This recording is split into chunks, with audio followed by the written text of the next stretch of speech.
Hey, Stan Deaton with the Georgia Historical Society. Welcome back. The issue this week is presidential health and presidential illness. And every time it happens, question always arises, how truthful is the president and his people? How truthful are they all being with the American public? This is a story that goes all the way back to the beginning of the American Republic and our first president, George Washington. There have been 8 presidents who died in office, 4 of them by assassination and 4 by natural causes.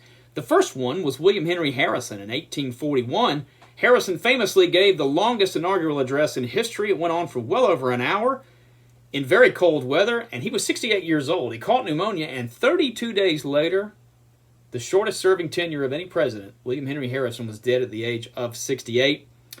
That was the first time a vice president had taken over. In this case, it was John Tyler, who was always known as His Excellency. It wasn't clear if he had all the full powers of the president. This just simply hadn't happened before.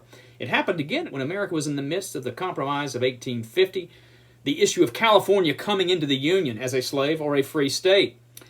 Zachary Taylor was our 12th president at that time, and he famously ate a huge bowl of iced cherries on July 4th after sitting outside in the broiling sun, died of acute gastroenteritis. Millard Fillmore became president in the middle of a huge crisis at a time when America was tearing itself apart over the issue of the expansion of slavery.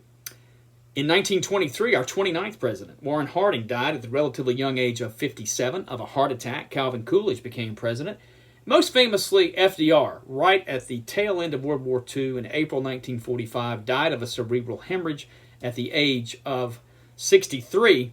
Harry Truman, of course, his vice president, took over and a few months later dropped the atomic bombs in a very controversial decision that ended World War II. So as you can see, president's health has always been of momentous importance to American history.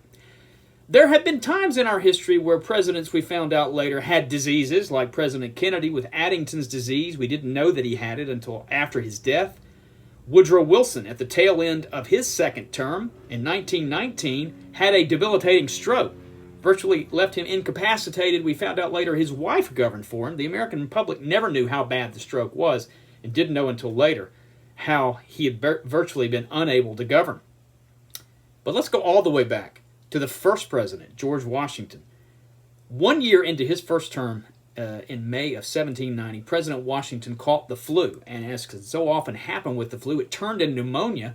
He had trouble breathing. His breathing became labored. He was very sick, and his cabinet informed the American public, and everyone thought he was going to die. He was literally on his deathbed. The cabinet had gathered.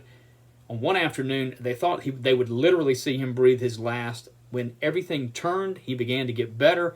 Everyone breathed a sigh of relief because everyone felt, had he died 1 year into his first term, the American experiment would virtually unravel. No one gave John Adams the credit for being able to hold the country together as a symbol of unity in the way that George Washington was. Jefferson said at that time, wrote to a friend and said, "You have no idea the conception of the public alarm on this occasion. It shows how much depends on this one life."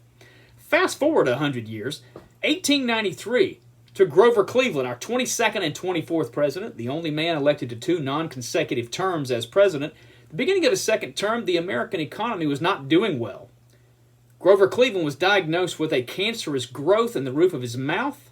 He didn't want to alarm the public or make the economy even worse and alarm Wall Street, so he decided to have surgery in secret. He went aboard a yacht at sea, and for 90 minutes, 6 surgeons worked to cut out a golf ball-sized cancerous tumor from the roof of his mouth, took out part of his jaw, took out 5 or 6 teeth, put a prosthetic in there. President Cleveland recovered and went about his business and never told the American public what had happened. The story broke a few months later, and for his trouble, the enterprising reporter was pilloried as a purveyor of fake news, nearly lost his job.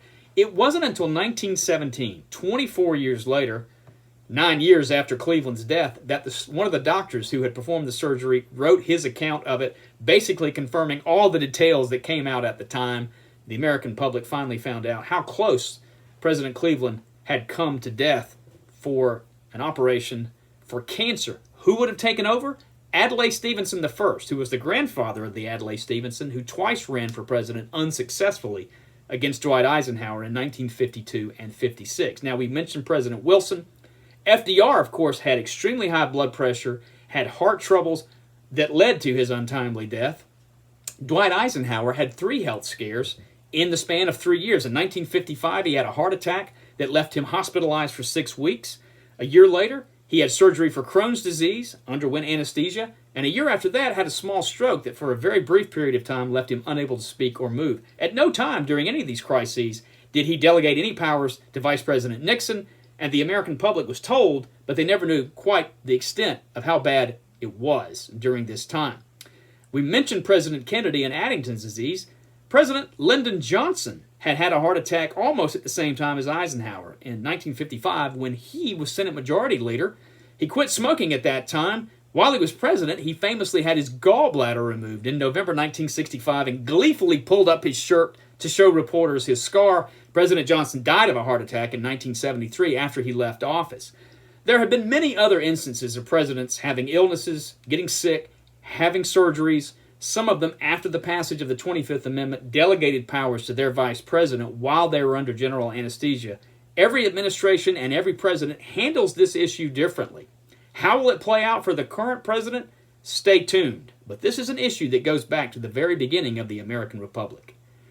Stay safe, stay strong. I'm Stan Deaton with the Georgia Historical Society. As always, thank you for watching.